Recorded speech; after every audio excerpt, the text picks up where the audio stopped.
Cartas del diablo a su sobrino, de C.S. Lewis. Carta número 6. Mi querido Orugario, me encanta saber que la edad y profesión de tu cliente hacen posible, pero en modo alguno seguro, que sea llamado al servicio militar. Nos conviene que esté en la máxima incertidumbre para que su mente se llene de visiones contradictorias del futuro, cada una de las cuales suscita esperanza o temor. No hay nada como el suspense y la ansiedad para petar el alma de un humano contra el enemigo, contra Dios. Él quiere que los hombres se preocupen de lo que hacen. Nuestro trabajo consiste en tentarles pensando qué les pasará. Tu paciente habrá aceptado, por supuesto, la idea de que debe someterse con paciencia a la voluntad del enemigo.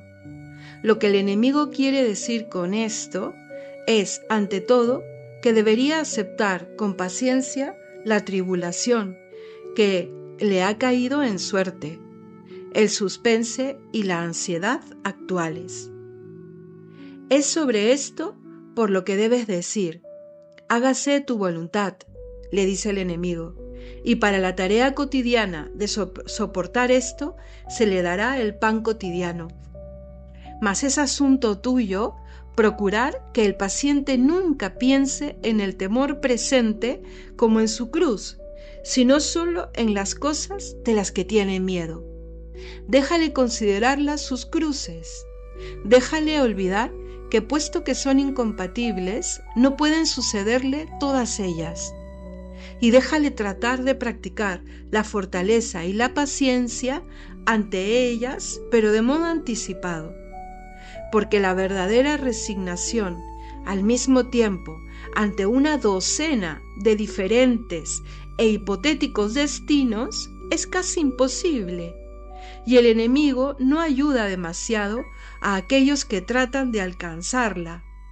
La resignación ante el sufrimiento presente y real, incluso cuando ese sufrimiento consiste en tener miedo, es mucho más fácil y suele recibir la ayuda de esta acción directa.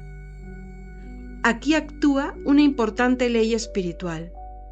Te he explicado que puedes debilitar sus oraciones, desviando su atención del enemigo mismo a sus propios estados de ánimo con respecto al enemigo.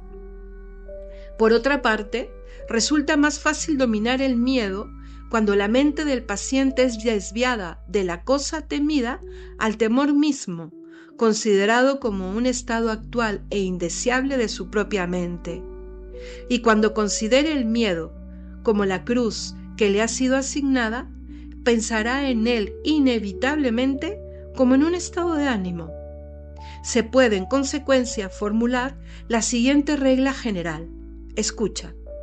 En todas las actividades del pensamiento que favorezcan nuestra causa, es decir, la tentación, estimula al paciente a ser inconsciente de sí mismo y a concentrarse en el objeto que lo tienta.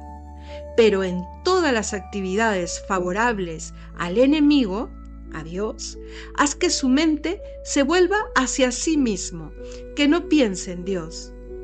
Deja que un insulto o el cuerpo de una mujer fijen hacia afuera su atención hasta el punto en que no reflexione, que piense: estoy entrando ahora en el estado llamado ira o el estado llamado lujuria.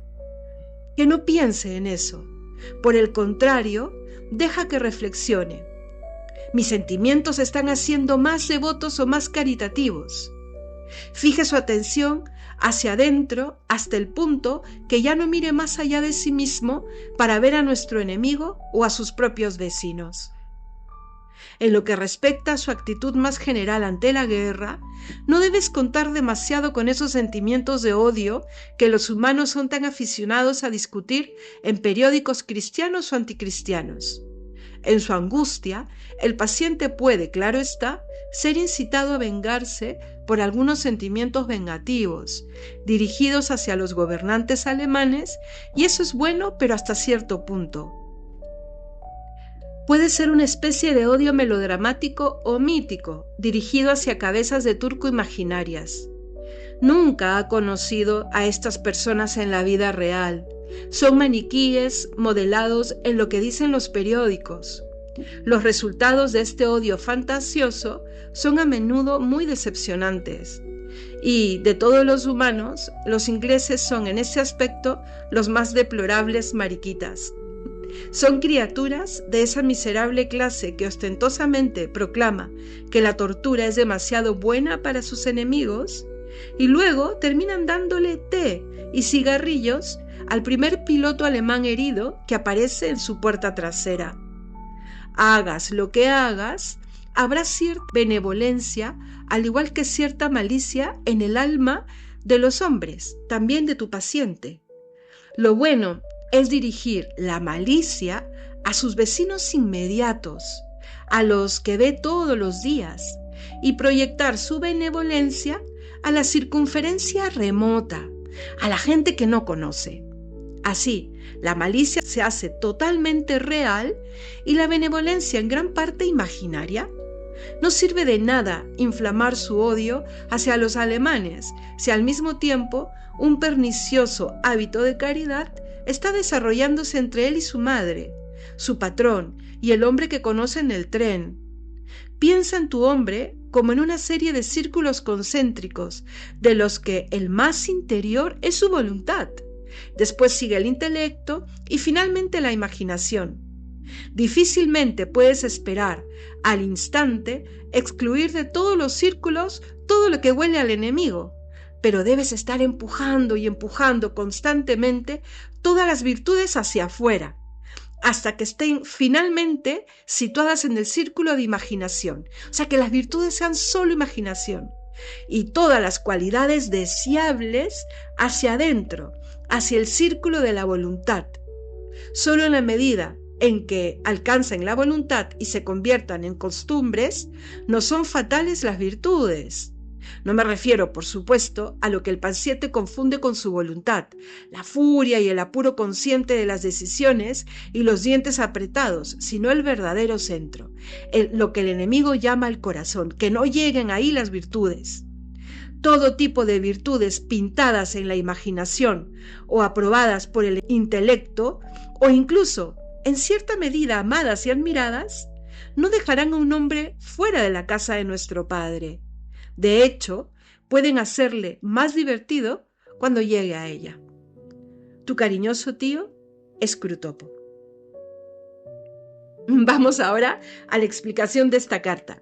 Ten siempre en cuenta que en esta carta y en otras obras C.S. Lewis tiene la habilidad de, en una línea o en dos, dar ideas contundentes. Por eso, a veces tendrás que releer un párrafo, ¿vale? Y es lo que pasa ahora. Estamos hablando de una carta que tendrá 7 párrafos, pero ha dicho mucho, sobre todo porque va a dar en esta carta, además de consejos concretos, reglas básicas de la tentación, sobre la tentación, ¿vale? Como que la teoría concreta que este sobrino tentador tendrá que aplicar en cada situación. Por eso es importante. Ahorita podemos conocer realmente cuál es esta... ¿Has escuchado seguro alguna vez que dice que más sabe el diablo por viejo que por sabio? Pues aquí se aplica un poco eso. Le va a dar lo que se puede llamar como las reglas de oro sobre la tentación, que luego él tendrá que aplicar en cada circunstancia. Mira, podemos decir que aquí en esta carta el tío le va a decir: llénalo, llénalo, llénalo de incertidumbre, aléjalo de Dios. Toda la primera parte de esta carta es hacia dónde va a ir, para luego en la siguiente parte decirle: haz que se mueva en la parte de lo imaginario cuando se trate de mirar la virtud. Esté ahí en el mundo del deseo simplemente. Y en la parte de su voluntad, llénalo de cosas imaginarias, ¿vale? Vamos a ir un poco explicando alguna cosilla importante de esta carta. Empieza pues justamente llamando tal cual a la incertidumbre, como suspenso, como ansiedad, y sobre todo hoy en día, querido hermano, cuánto angustia nuestro corazón y nuestras vidas esta ansiedad. Y Él está diciendo, y esta ansiedad que apunte contra el enemigo, contra Dios, que lo que quiere es sembrar en ti la esperanza. Y mira lo que le dice, Él quiere, o sea, el enemigo, para Él, o sea, Dios, quiere que los hombres se preocupen por el presente. Porque realmente, querido hermano, el pasado y el futuro son situaciones que no están contigo hoy. Del pasado saca experiencia, del futuro que te ayude sobre todo a sentirte atraído por metas mayores, pero lo único real que tienes es el hoy. Y lo que está diciendo, ¿no? Dios quiere que se preocupen y que administren las muchas gracias que Dios nos da para sacar adelante tu hoy, ¿vale? Que se preocupen de lo que hacen. Y mira lo que dice, a tu sobrino, preocúpate por tenerles pensando en lo que le pasará. Claro, ¿y qué viene cuando uno está pensando mucho en lo que pasará? Miedo. Y el diablo usa y se aprovecha mucho del miedo, traduciéndolo luego en ansiedad. Y le dice, evita que el cristiano haga suya esta oración que el mismo Jesús nos ha enseñado. Hágase tu voluntad. Es la manera más preciosa de confiar en Dios, lo que somos y lo que vendrá. Por supuesto, trabajando en el presente. Y trabajando en el presente nos vamos preparando para el futuro inmediato y el mediato. ¿Me dejo entender? Por eso Él va a decir que tenga miedo. Y luego va a poner en el mismo lugar miedo y cruz. Y le dice, aléjalo de la idea de que esta dificultad es parte de su cruz. Aléjalo de esa idea. Pero a la par, métele tantos temores que Él pueda decir, son demasiadas cruces y termino teniéndole mucho miedo. Miedo ante las suposiciones, entonces. Y que Él, pues, no pida ayuda al Señor, porque cuando el Señor ayuda, viene la resignación ante el sufrimiento presente, y así recibimos una ayuda directa. Acuérdate que la resignación cristiana no es cruzarse de brazos, es saber que Dios todo lo ve y todo lo puede, también en tu vida. Luego le dirá que no piense en Dios sino en sus estados de ánimo. Cuidado con esto también. Mira lo que le dice, estimula al paciente a ser inconsciente de sí mismo. Y eso también nos pasa, mira cómo tienta. Y aquí pone dos ejemplos concretos, el de la ira y el de la lujuria, ¿no? Estos dos pecados capitales que se mueven dentro de nuestro corazón, ¿no? Y dice, ponle enfrente la tentación, pero que él no piense en el porqué de la tentación, sino en el qué, en el objeto.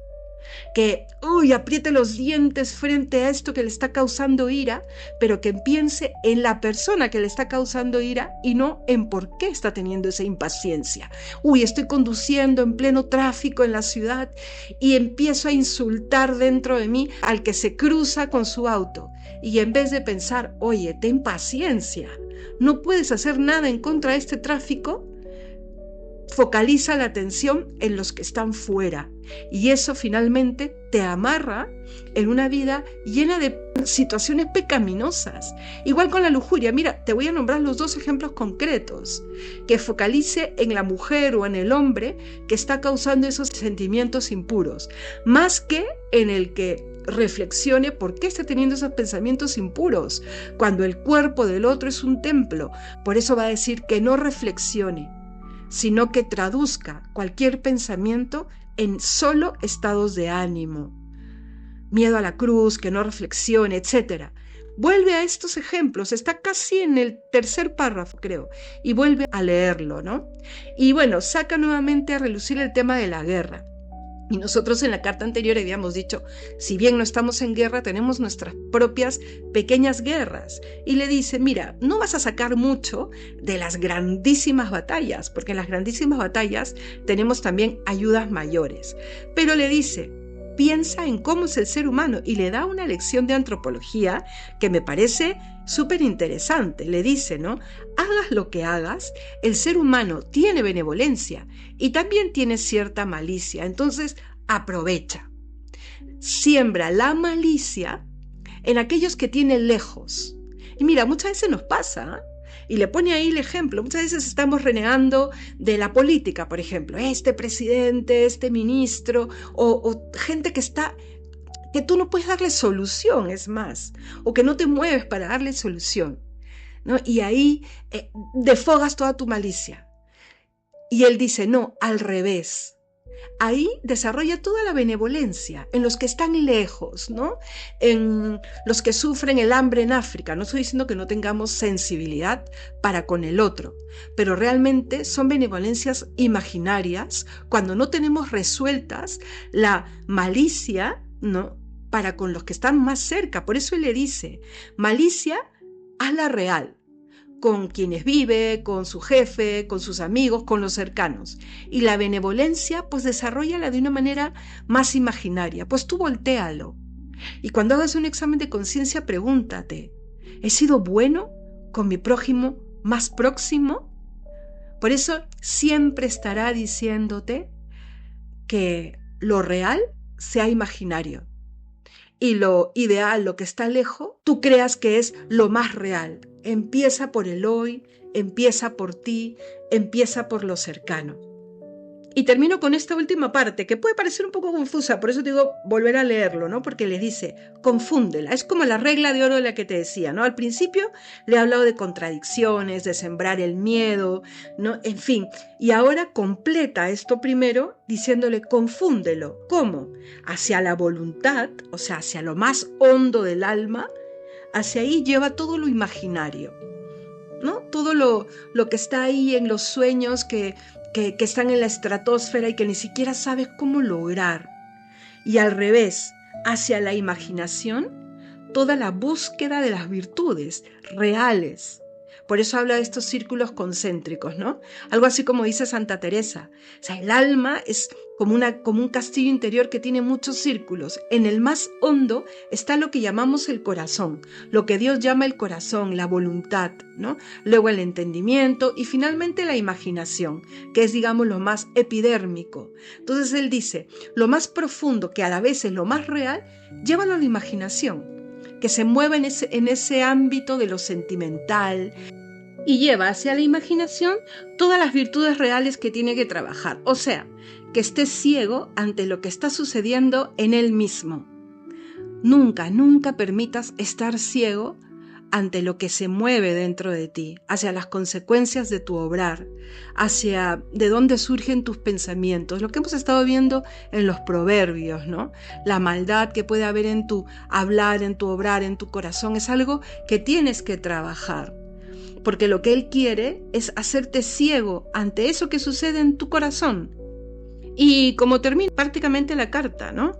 Lo que quiere es las virtudes pintadas en la imaginación o meramente aprobadas en el intelecto, pero no trabajadas en lo más profundo de tu corazón. Es ahí donde se transformará luego en virtudes heroicas, en santidad de vida, en un bien obrar, en tener una vida buena, siendo luz y sal para los demás. Y que esta regla de oro que has aprendido de cómo tienta el diablo haga que tu vida se transforme en más esperanza, en más ilusión. Acuérdate, te quiere confundir, quiere que claudiques, quiere que el miedo ante una suposición sobre el futuro te llene de ansiedad y de temor. Y el Señor te dice, no tengas miedo, yo estoy contigo todos los días hasta el fin del mundo. Que Dios te bendiga.